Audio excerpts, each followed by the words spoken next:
Hello, my name is Alan Melise, and this video is intended to show you how to properly administer how to perform muscular fitness assessments.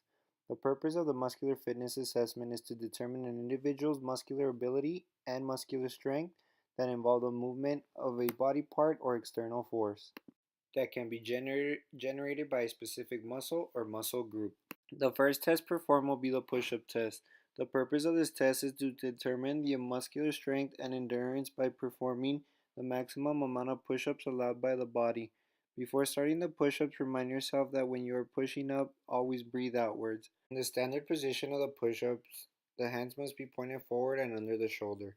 The back must be straight with your head up using your toes as a pivot point. You should also completely straighten the elbows until returning to the down position until the chin touches the mat.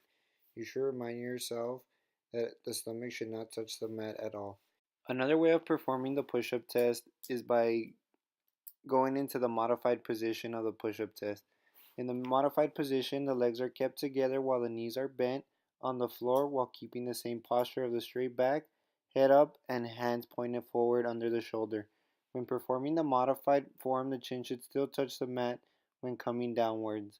When one can no longer perform a push-up with the correct form after 2 consecutive reps, the test should be terminated and the total number of push-ups completed will be the push-up score.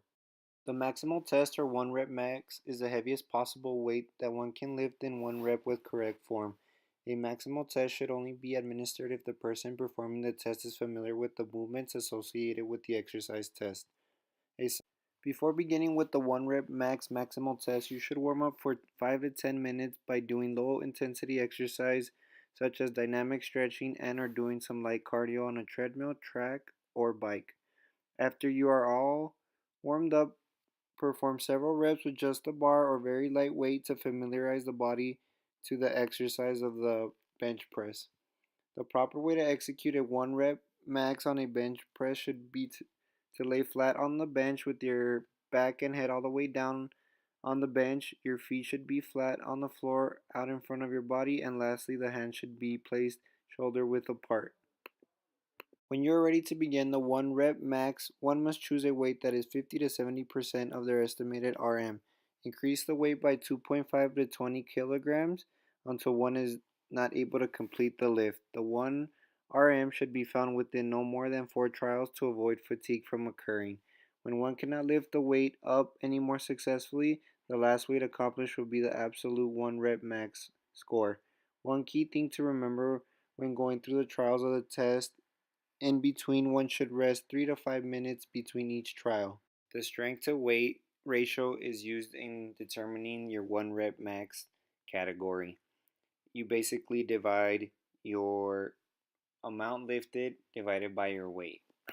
A submaximal test, or for this instance, the 10 rep max test, is a test that may be performed by placing a weight that one can lift anywhere from 2 to 10 repetitions. This test should be administered for sedentary adolescents or older populations. For reps to fatigue or submaximal test, the same form on the bench press will be used as in the 1 rep max test. For the reps to fatigue test, you will add weight that is within the perceived capacity. 10 or fewer reps should be accomplished with the reps to fatigue test. If more than 10 reps are accomplished, you stop at once and increase the weight by 2.5 to 20 kilograms. The final weight lifted successfully in under 10 reps will be recorded as the absolute multiple RM. The equation displayed is used when predicting a 1 rep max based on the amount of reps to fatigue, which is weight lifted divided by 1.0278 minus 0.0278 times the amount of reps performed. Displayed is an example of my very own predicted 1 rep max. So I lifted 135 pounds for 8 reps, which is shown in the equation at 135 pounds divided by 1.0278 minus 0.0278 times the 8 reps which I accomplished, which in total gave me an answer of 159 pounds.